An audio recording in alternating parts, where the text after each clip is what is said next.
네, 여러분 안녕하세요. 자, 이번 영상에서 이제 17번부터 22번까지 숙제 내줬던 것, 이제 온라인 수업 중에 내줬던 숙제죠.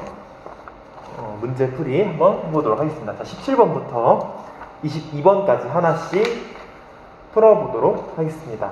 자, 우리 이제 배웠던 건 이제 조선 후기의 어떤 정치 상황들이죠. 그래서 이제 병자호란 이후부터 이제 효종, 현종, 숙종 등을 지으면서 평평정치, 영조, 정조, 그리고 이제 세도 정치까지 배운 것들 다시 살펴보면서 문제로 풀어보겠습니다. 자, 17번입니다. 자, 이 왕이 추진한 정책으로 옳은 것은 이라고 되어 있는데, 자, 보면은 이 왕이 어떤 왕인가? 너무 설명하는데 잘 모르겠네요. 근데 보니까 여기 힌트가 하나 있어요. 무슨 힌트가 있냐면, 찾으셨나요? 경신, 환국 등 환국을 통해서 정보를 주셨다. 즉 환국 정치를 했던 왕이라는 거예요. 환국 정치, 여러분 무슨 왕일까요? 맞습니다. 바로 숙종입니다. 숙종. 자, 이제 숙종에 대한 걸 이제 찾으면 되는데, 자, 한 번씩 볼게요. 자, 답이 뭘까? 좀 생각을 해보는데, 여러분 여기서 한 가지 알려주는 문제풀이 방법은 빼기법을 써보는 겁니다. 즉 이제 좀 약간 어려운, 약간 생소한 답지들이 있어요. 그러면 일단 아는 것부터 풀어보는 거예요. 그래서 이제 일단 확실하게 아닌 것들은 제거해 가면서 답이 될 수 있는 이 보기들을 좁혀나가는 방법을 쓰는 겁니다. 자, 한번 해볼게요. 일단 자, 1번 수도 방위를 위해 금이형을 창설했다? 금이형 잘 모르겠는데 일단 패스. 자, 2번 볼게요. 경국대전을 완성했다. 경국대전 아는 거다. 경국대전 언제 완성됐죠? 어느 왕 때? 경국대전? 성종대전. 일단 2번은 아니겠네. 3번 청나라의 역경으로 또 나왔어. 저번 영상에 있었는데 또 나왔네요. 나선정벌의 조총부대 파견. 이거 무슨 왕이에요? 그쵸, 효종이죠. 효종. 북벌론을 전개했던 효종. 효종이니까 이제 아니네요. 숙종 아니니까. 자, 4번 농민들의 군역 부담을 줄여주고자 균역법을 시행했다. 균역법. 균역법 무슨 왕이죠? 어떤 왕이 시행했던 대표적인 정책이죠? 균역법? 다시 영조죠. 영조. 영조도 아니네. 이거 숙종 아니네. 땡. 자, 5번 유나 인재를 양성하기 위해 초계문신제를 했다. 초계문신제. 누구의 대표적인 정책이죠? 초계문신제? 정조죠. 정조. 그러면 2, 3, 4, 5번 다 아니네? 그럼 답이 뭐가 돼요? 1번이 됩니다. 네. 이런 식으로 이제 빼기법을 통해서 푸는 것도 한 방법이라는 걸 말씀드리려고 가져왔습니다. 이 금이형이라는 거 이제 다시 이제 임진왜란이 이제 끝나고 이제 조선 후기에 접어들면서 군대 체제가 바뀌어요. 그래서 원래는 이제 진관 체제라는 걸 이제 조선이 전기 군사 제도를 했었는데, 후기 들어오면서 이제 훈련 도감, 휴전 중에 훈련 도감 만들고, 그리고 5, 9년이라는 걸 이제 순차적으로 만들어가요. 그 중에 하나가 이제 금이형이라는 수도 방위 부대인데, 이 부대를 이제 만든 건 숙종 때문에 여기 나와요. 금이형이라는 수도 방위 부대는 숙종 때 만들어졌다. 이거 찾는 거니까 여러분 정답은 1번으로. 네. 이해됐나요? 네. 이렇게 빼기법을 통해서 문제를 또 풀어봤습니다. 자, 18번입니다. 자, 또 이제 이 왕, 어떤 왕인지 또 찾아보는 거죠. 자, 이 왕에 대해서 어떤 게 지금 나와 있습니까? 자, 이 왕은 일단 누구예요? 맞습니다. 영조예요. 어떻게 알았어요? 뭘 시행했대요? 뭘 제정해요? 균역법을 제정해서. 균역법 하면은 영조의 대표적인 정책이 있잖아요. 그렇죠? 찾으면 되겠죠? 자, 1번 경국대전? 경국대전 또 누구예요? 성종이잖아요. 그쵸? 아니네요.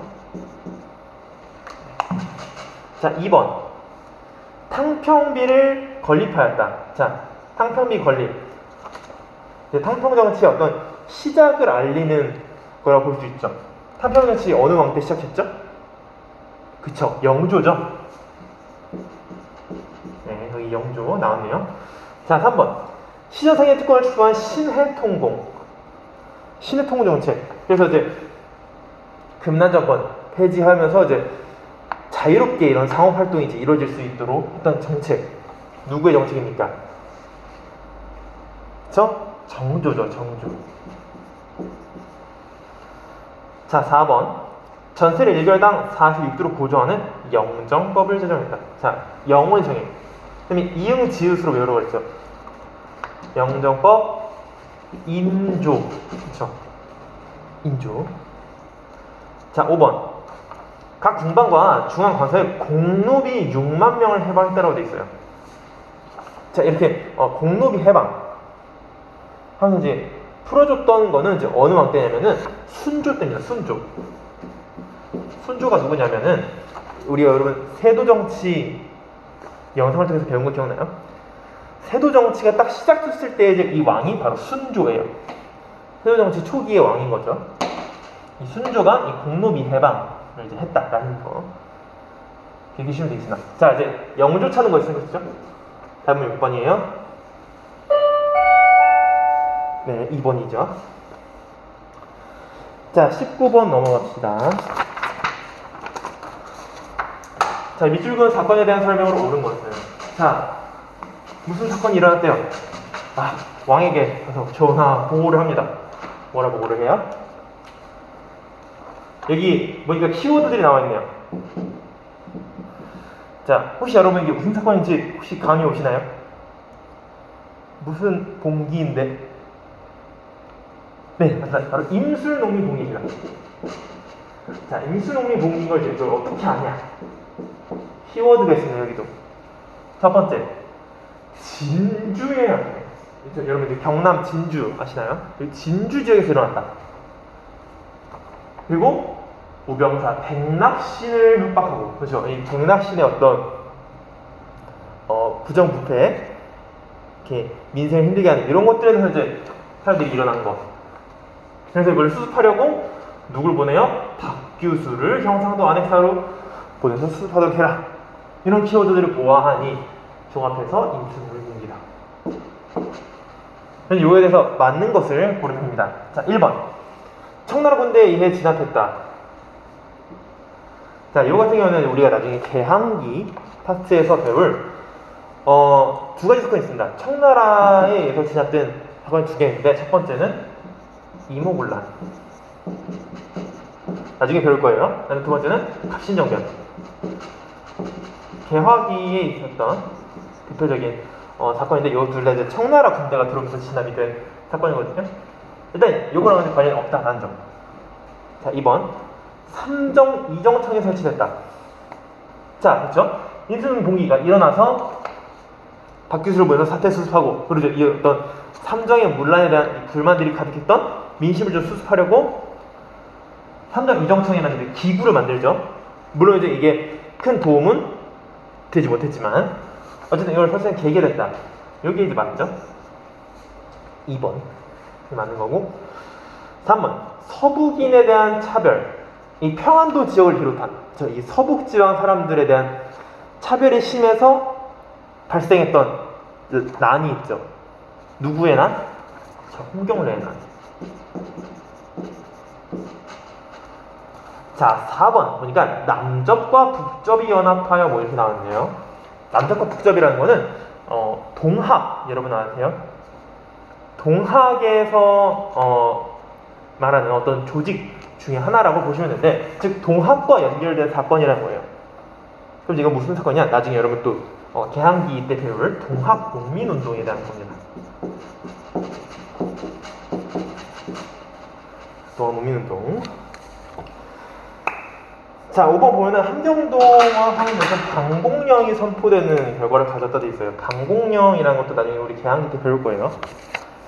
방공령은 이제 어떠한 조약과 관련된 건데, 어떤 조약이냐면 이것도 이제 나중에 개항기 때 배울 건데, 조일통상장정이라는 이제 조약을 나중에 배울 거예요. 조일통상장정.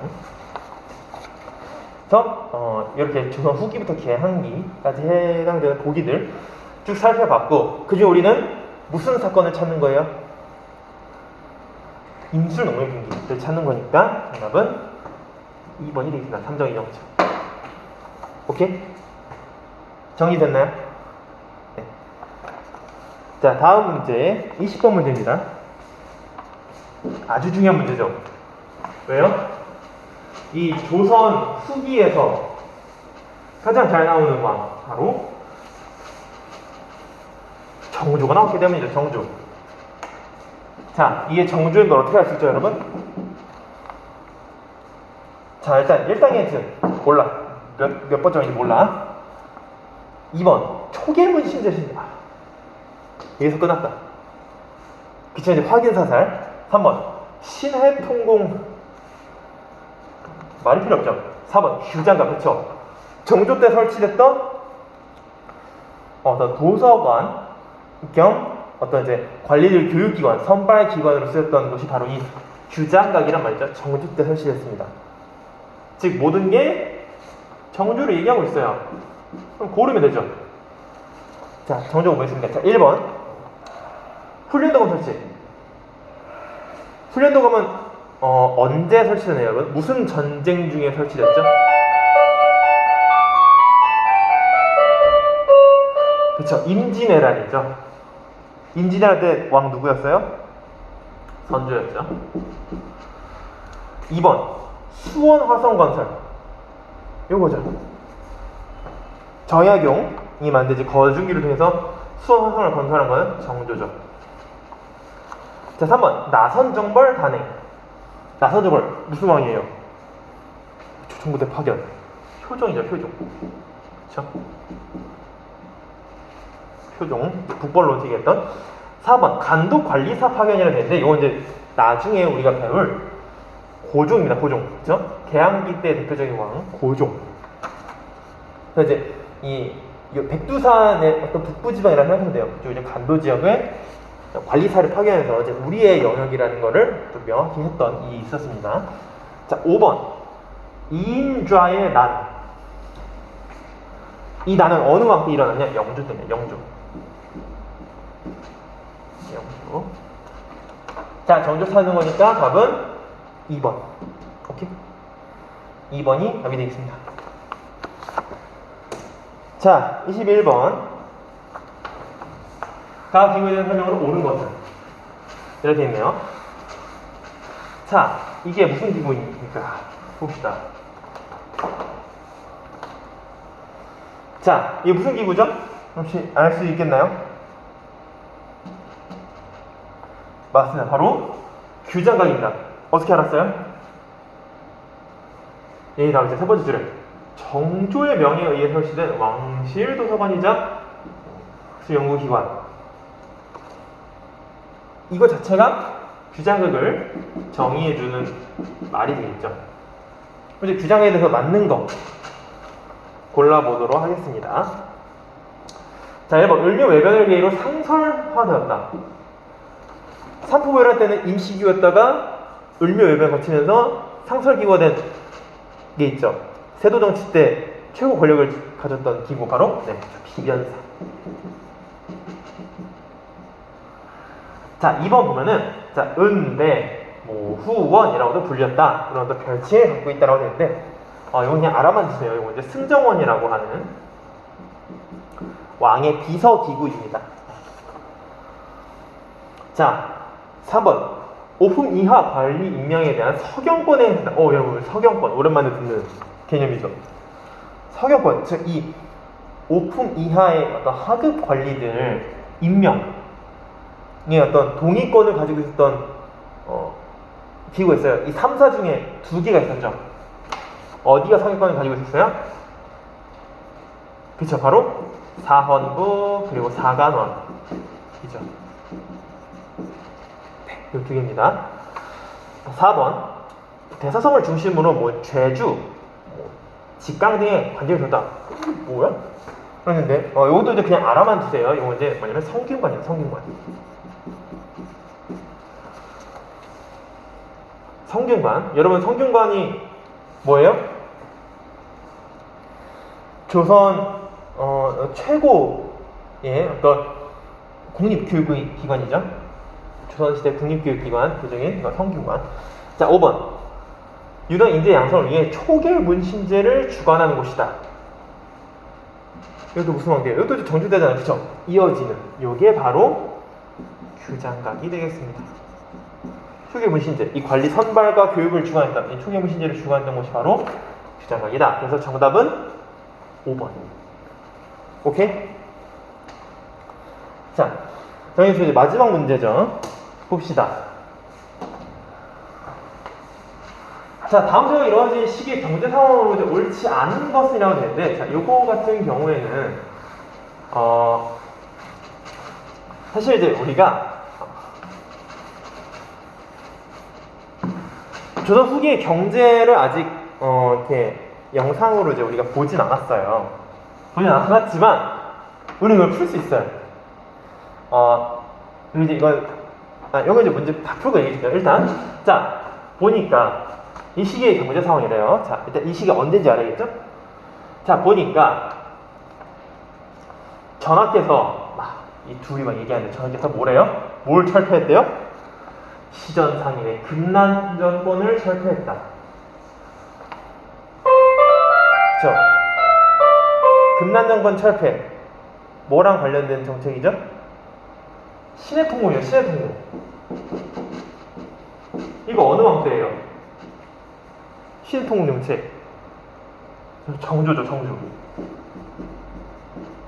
자, 즉 정조라 함은 넓게 봤을 때, 넓은 시기로 봤을 때 이때가 조선 전기라는 거예요, 후기라는 거예요. 그쵸? 조선 후기라는 거죠, 후기. 즉 이 후기 상황에 무슨 일이 있었냐라는 건데, 자, 이 선지들 중에서 이제 우리가 다는 몰라요. 우리가 사실 아직 안 된 것들이에요. 그리고 이제 다음 영상 이제 조선 후기 경제사회 문화 파트 영상 여러분이 참고하면 이제 더 이제 쉽게 풀 수 있는 건데, 사실 그러지 않아도 여러분 우리가 복습을 철저히 했다면 이거는 조선 시대에 전혀 해당되지 않는데라는 보기가 여러분 눈에 들어오실 겁니다. 자, 1번 보세요. 고액 화폐인 활구가 주주되었다. 활구 다음은 이제 은병이라고도 하죠. 활구, 은병, 요 화폐 어느 시대 화폐죠? 어느 시대죠? 저 고려 시대잖아요, 그쵸? 이거 조선 후기 얘기하는데 고려 시대가 왜 나와? 바로 옳지 않은 거 고르는 건가? 여러분 정답은 1번은. 네. 오케이? 즉 그럼 나머지 2, 3, 4, 5번은 다 어느 시기의 경제 상황이라는 거예요? 그쵸? 조선 후기의 경제 상황이구나 라는 거죠. 그쵸? 뭐 이제 상품작물이라는 키워드, 그리고 보면 이제 공인, 그리고 송상, 만상, 덕대 이런 키워드들 나중에 우리 곧 조선 후기 경제사회 문화 파트에서 다룰 아주 중요한 키워드입니다. 이런 키워드를 나왔다. 조선 후기 딱 연결 지을 수 있습니다. 알겠죠? 그리고 이제 이거는 좀 야매인데요. 좀 야매인데 여러분들 문제를 이제 푸시잖아요. 그럼 이제 문제를 막 풀다 보면은 문제 번호 보면은 이게 26번이잖아요. 그러니까 우리 이제 요 문제지상으로 이제 22번이지만 실제 문제는 이제 26번이잖아요. 이게 여러분 문제를 풀다 보면 한 20 한 중반 때쯤 20번 중반 때쯤 오면은 갑자기 막 이런 식으로 뭐 이 시기에 뭐 경제 상황을 물어보면 이 시기에 사회 상황을 갑자기 뭐 대뜸 막 뭐라는지 잘 모르겠는데 뭐 지문 하나 줘놓고서 이 시기에 뭐 사회 상황으로 오는 것은 막 이런 걸 물어봐요. 그러면 거의 한 99% 조선 후기 물어보는 거예요. 20 중반번대에 갑자기 뭐 이런 뭐 대화나 어떤 지문 줘놓고 이 시기의 경제 사회 상황으로 맞는 거 고르라. 갑자기 뭐 대뜸 막 나왔어. 뭔지 지문 내용은 잘 모르겠는데. 그러면 웬만하면 조선 후기다. 요건 좀 야매해요. 야매지만 참고하라는 뜻으로 얘기를 해줬습니다. 자, 아무튼 이렇게 해서 22번 우리 숙제 부분까지 풀어봤고요. 다음 시간에 이제 23번부터 28번까지 이제 나머지 뒤에 문제들 풀이하는 영상 또 올리도록 하겠습니다. 수고했습니다.